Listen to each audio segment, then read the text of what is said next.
Welcome back to the One Tree Hill Rewatch here on the Filmaholic channel. Today we're going to be talking about episode 512, 100. This is the 100th episode of One Tree Hill and one of my personal favorite episodes of the show. It's definitely my favorite episode of season 5.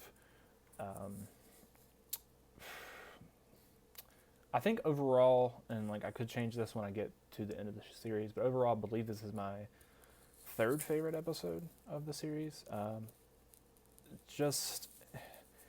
I really like most of the writing in this episode, the directing, the overall feel, and obviously the ending, and we'll get to that in just a second. But it originally aired March 18th, 2008. There was a little bit of a show break after this episode before the next one, and I don't think that was intended actually, because with them starting in January, they were supposed to have a full 22 episodes. And they're supposed to go pretty much from January to June with these every episode, but they ended up only having 18 episodes overall the whole season, because of the writer's strike that was happening around that time. So they only had 18, and there was a little bit of break after this one. But it originally aired, like I said, March 18th, 2008. It was directed by Les Butler, who has directed episodes before and will continue to direct episodes in the show. He's a good director. However, I'm really surprised that he did direct an episode. Honestly, you would think that Mark would want to direct it. He ends up directing the finale, which he only directs finales for some reason. Unless we get to an episode later that I'm forgetting. I know in season 9 he directs a couple more other than the finale. But besides season 9, I think he might only direct finales in the show for some reason. But if I was the creator of the show, I definitely would want to direct the 100th episode, especially because this is a really good and big episode for the series. But you also would think that Greg Prain, who usually directs the big episodes, would have directed this one. But they didn't. Les Butler did. He did a good job. It was written by Mark Schwann, obviously. Favorite episode at that point when it came out. I love the opening. It starts off with Lucas doing a voiceover, but he's talking about a childhood memory of him and his mom and Keith, and you see a reflection of that with him, Haley, and Jamie, and them driving down the road. They're going to pick up Karen, who's coming back for Lucas's wedding, but we see this really sweet moment of him letting Jamie drive the Mustang. Obviously, he's holding Jamie in his lap, and there it is. It's on a back road, no one else is around, but I really like that moment. I thought it was really sweet. And then that whole opening's nice. It has a Springsteen song playing, My Hometown. We see both Haley, not Haley actually, Nathan, Peyton, and Brooke all have different visions of what they wish was happening. Peyton stops at the church and sees her marrying Lucas. Brooke just has a vision as she's making the dress that she's in the dress, and then Nathan has a dream where him and Haley make up, and it starts raining in the house, which is their thing. And also mirrors a scene from season 1 of them kissing. Just the way that it's shot and everything, I really like that, how they were able to match that really well. And then it cuts to him actually in the shower. I guess he just blacked out in there. But then we cut to actually, the last episode ended with Haley telling Lucas that he couldn't marry Lindsay. So we pick up with that in this episode, of her telling him why he can't marry Lindsay, to do with the comment, and Lucas thinks she's crazy. It's the guy watching the sky, it has nothing to do with Peyton. And then they pick up Karen. We reintroduce from her. This is one of 2 times that we see Karen again in the show after the high school years. And it's also revealed in this episode that she is with Andy now. It never says if they are married, or if they are just together. Ultimately, it doesn't really matter, but it is something to wonder about. And then they have Lily as well, and it's the same actress who played Lily in the dreamlike sequence in season 4 with Keith, which I thought was nice that they brought that same actress back. And it was cool seeing Jamie and Lily in scenes together, considering she's technically his aunt. So we see that. We see them going to the graveyard to visit Keith's grave. We see a really nice scene with Lucas and Andy where he's talking about how he would give everything up if Keith could be there on Lucas's wedding day. Just Andy's a really stand-up guy. I'm glad that him and Karen ended up together, given that, obviously she wasn't going to end up with Keith. And then we cut and we revealed Dan for the first time in this episode, who is still at that hotel that we last saw him in the end of the last episode. He hasn't went back to his house yet, and he's getting ready to come to this wedding. He's got a tuxedo on and everything. So I like the way that it was shot, like this overhead shot of him walking through the hotel. I thought was really cool. But what I don't like is that and obviously this was all intentional. They set it up in this episode to try to make you think that he's going to come back and be a villain again, which would make no sense. Given where Dan is in his life, everything he's went through, why would he come back to be a villain? Like, they would just shut him out. Like, he wouldn't have an option to even be there to bother people. But they try to make it like he's going to do something bad. He comes in, he's doing like this whistling, and it shows him getting ready for the wedding, like obviously I said, and he says it's perfect. It's a perfect time for a family reunion. And we see him again outside the church, and he sees Haley, and Haley tells him, you're not coming back into the church. He makes a weird comment to Haley, which goes back to the writing and these little moments that stand out that bother you. But Paul Johansson delivers all the lines perfectly. But that's like something that, well, I'll talk about that in a second when we get to that moment. But also, big emphasis on Lucas's novel and what it's about and the comic and everything in this episode. Obviously, it's what's in Lucas's mind. It's what he's thinking about since Peyton's came back to Tree Hill. Haley's told him about it. Lindsay sees it on the car outside the church, which brings us to the actual wedding. But before that, Peyton has a voiceover and like a little dream-like sequence inside the church where she stands up and tells Lucas that he can't marry Lindsay. Really like that scene too, especially watching it for the first time, because you think that it actually is happening. And then obviously it doesn't, and she's like, well, that's what I should have said. Really like that moment.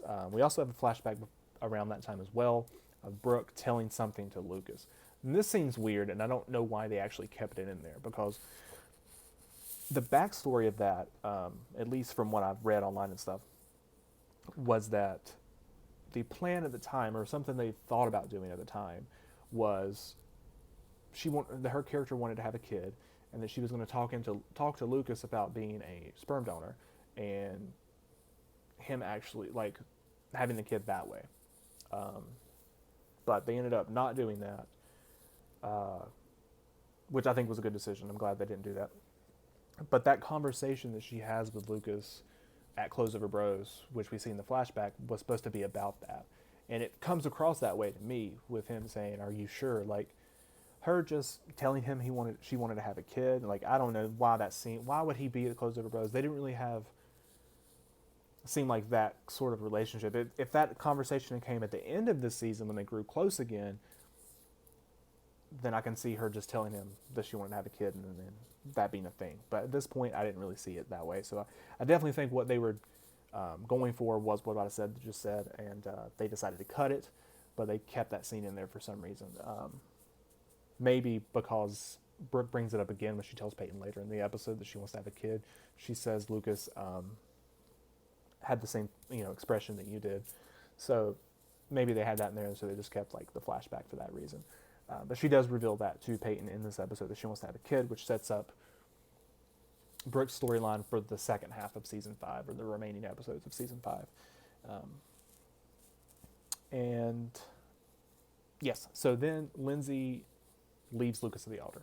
She has that moment where she realizes the comment in Peyton's car and everything, and which she saw the comment outside the church before this moment. So I don't know why she didn't make that decision before walking down the aisle and waiting in front of all of these people to leave Lucas. But anyways, she does that, leaves him in at the altar, runs out of the church. Now, right before this moment, Jamie needs to go to the bathroom, and Skills lets him go by himself because he's afraid that Lily's going to make fun of him. So he goes by himself to the bathroom, and Nanny Carey's there and takes him away, kidnaps him. But luckily, Dan's outside the church, sees her take Jamie, and follows. Now, I don't really know how Dan knew that she was kidnapping him. Maybe he just, I'm just assuming it was like a hunch. It was just a feeling that like, hey, this wedding's going on. Why is she taking? He knew what Jamie looked like because he had the photo, which was set up earlier in the season when Nathan gave him the photo in prison. So anyways, he does follow them, and they go to the hotel. At that point, yeah, something's up. Like, this lady took him to this hotel.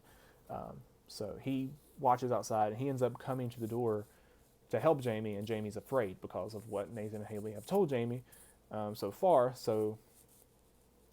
But luckily, we don't know what he ends up saying to Jamie to end up convincing Jamie to open the door, but he ends up opening the door for Dan, and Dan comes into the hotel room, which we'll get to in a second. But after that, obviously, Lucas tries to get Lindsay to stay. Lindsay tells him that she can't get married to him, that he's in love with Peyton, and she leaves. Nathan and Haley have a moment that you see their marriage. There's hope there. That is going to be fixed. We see that. Everyone gathers at the Naley house, including Karen and Andy and everything. And then we go back to the hotel room where Carrie returns and Dan chokes the shit out of her. And just love that scene. Threatens her, if you ever come near Jamie again, like, I'm going to kill you, essentially. Or anywhere near my family again. Just a great moment for Dan. And then the episode ends with Jamie appearing in the house. Everyone's surprised. And he says, Grandpa Dan saved me. And I love that moment in the show. I love the shots, and I love what that means for the character of Dan. It was just everyone on the show, including Karen and Andy and Lily, are all there, and you see everyone, and the camera cuts to everyone and their reaction, and then you see Dan in slow-mo walk into the room, and we focus on him. And I love one of the commentaries where they were talking about how the screenplay, at the end it said, like, listed all the things that Dan was, like murderer, all the kind of bad names that you could give Dan that he has been in the past. And then it said ... hero. It's like a change to the character. And just that was the ending. That was the big thing of the 100th episode of One Tree Hill. Just further adds to my point, and I'll always stand by it, is that Dan is the core of One Tree Hill. Like, you have all these other stuff going on, these other characters are at the forefront, but the backbone of the show is Dan. You wouldn't have the show without him. You wouldn't have all these different plots. From the beginning, the stuff with Lucas and Nathan, you wouldn't have that. And this carries us over throughout the entire series, and it's just so important, and it shows that in this episode. And this could have been this could have been the end of the show if they hadn't the writer's strike. If it had last longer, if they hadn't got picked up for a season 6, this could have been the 100th episode and the series finale.